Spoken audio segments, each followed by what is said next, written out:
Onlar burada gitsin. Koş yatağını alır mısın? Hediye yaptı.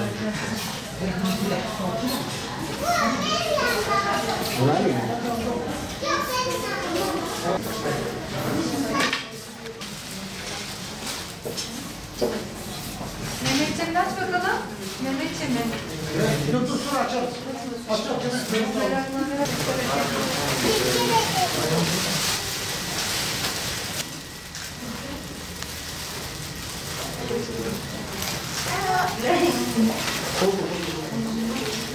Lamame. Ha? Abi mame.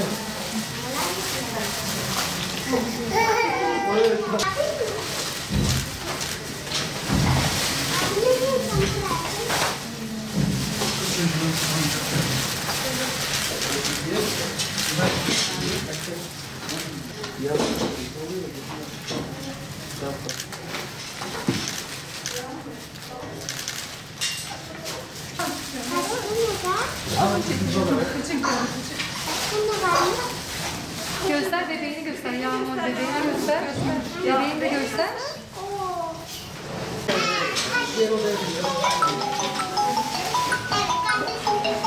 Şimdi sen oyuncağını açarken güzel bir resim vereceksin Hamza'ya, tamam mı? Oyuncağını beğendin mi? Evet. Güzel miydi? Çok güzel.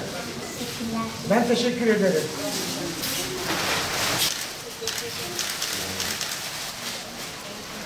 İsmet bu tarafa bak. Amcalara bak. Sen de bak. Yusuf çekilsin. Sen...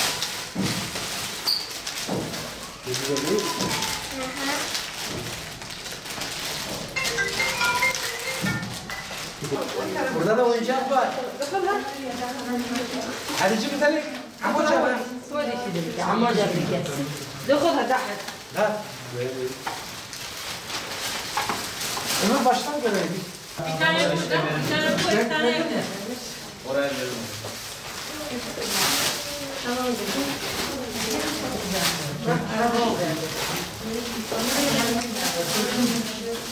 Hatice Hanım, kaç tane çocuğunuz talasemi hastası? 4 tane. 3 tane oğlan bir kız. Vallahi idare ediyoruz yani. Yani sadece babaları ölmeseydi iyi geçiyordu. Yani razıyız bu hastayı. Başka hiçbir şey istemiyorum.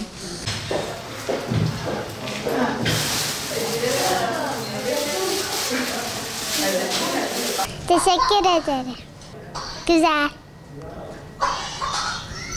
Teşekkürler, çok iyiydi hepsi.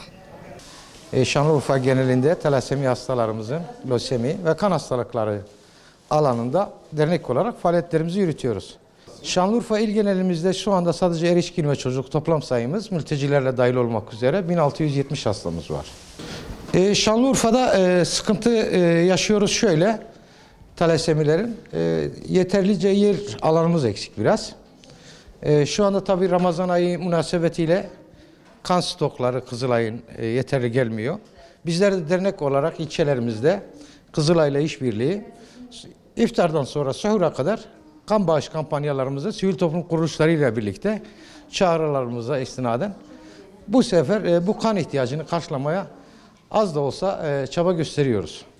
Talasemi hastalığı kesin bulaşıcı bir hastalık değildir. Genetik bir hastalıktır. Anne ve baba geninden, anne baba taşıyıcıysa talasemi çocuklar kaçınılmaz olur. Bu da taşıyıcılık konusunda Şanlıurfa'mızın gençlerin evlilik öncesi mutlaka talasemi testinin yapılması, taşıyıcılık testinin ve bilinç ve farkındalığın oluşturması açısından çok önemli ihtiyaç var aslında Şanlıurfa'da. Bizler de dernek olarak bu 3 yıldır bu pandemi süreci nedeniyle aslında herhangi bir farkındalık faaliyet yürütemedik maalesef. Ama temennim ki dünyaya musallat olan bu pandemi süreci atlatırız ve atlattıktan sonra ilk başta bu talasemi ile mücadelemiz konusunda genel bir tarama gençlerle talasemi taşıyıcılık testinin taramasını yapacağız. Liselere kadar ineceğiz. Gençlerden kan örnekleri derneğimizin öncülüğüyle Sağlık Bakanlığımızın ortaklaşa yapacağımız projeler karşılığında bu şekil ancak toplumu bilinçlendirip talasemi taşıyıcılığı ve farkındalığı oluşturduğumuz zaman ben eminim artık ona son bulacağız yani. Talasemi doğuştan gelen bir hastalık. İlk 3 aydan 6 ay arasında artık belirtilerini belirliyor. Çocukta halsizlik, iştahsızlık, yorgunluk, artık bebek bile bir çocuk artık anne sütünü bile ememez duruma geliyor. O şekil kan olmayınca da rengi tamamen soluyor çocuklar. Gittiği ilk doktora başvurdukları zaman zaten çocuk sağlığı uzmanı bir hekime başvurduğu zaman hemoglobin analizleri yaptığı zaman ve hemogramın düşük olduğunu görür ve en yakın hematoloji uzman doktoruna yönlendirir ve talasemi bulguları, araştırmalar, şüpheler doğrultusunda analiz edilir ve netice sonuçlanır yani maalesef. Şimdi kesin tedavisi artık gelişen teknoloji, ilim ve bilim, hematoloji camiamızın araştırmaları neticesinde artık eskisine nazaran bir kat üst çıtadayız. Artık normal yaşam süreleri eskisine nazaran uzatılıyor. Düzgün bir tedavi olursa.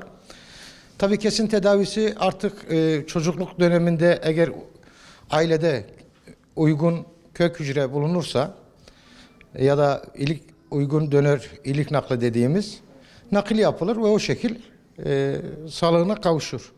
Ailede bulunmadıysa artık Kızılay bünyesinde kök hücre bankamız var. Artık uluslararası boyutunda çalışıyor ve uygun bulunduğu zaman sistem taramasyon aracıyla artık hastalarımız yavaş yavaş kök hücre nakli bulunan kişiler nakil oluyor ve sağlığına kavuşuyor. Şimdi bizim amacımız bir tebessüm, bir mutluluktur. Aslında talasemi ile lösemili çocuklarımız ilaçtan ziyade en etkin ilaç aslında moral kaynağı, motivasyon kaynağıdır. Biz bu çocuklara tebessüm ettiğimiz müddetçe, onlara moral açısından destek olabildikçe ve onların ağlayan gözleri değil, gülen gözleriyle, tebessümle buluştuğu zaman bu bizi de mutlu ediyor. Çocuklarımızı da daha da sosyal hayata bakışını da yön verebiliyor. Geçmiş olsun çocuklar. Bak kim geldi, kimler gelmiş.